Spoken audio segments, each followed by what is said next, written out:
Ano yung mga linyahan ng nanay mo tuwing pinapagalitan ka? Okay.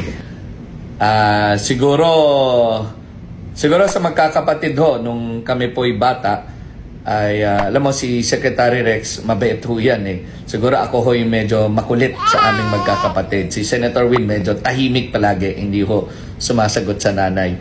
At siguro ho, naalala ko ho, ang oras na merong pabaon sa akin ng nanay ko at umuwi akong nawawala yung Tupperware na lalagyan ng pagkain.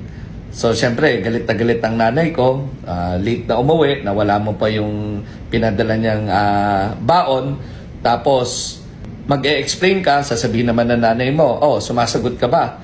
Pero kung hindi ka naman sumagot, ay sasabihin niya, anak, bastos, kailangan sumagot ka naman. Parang ganun.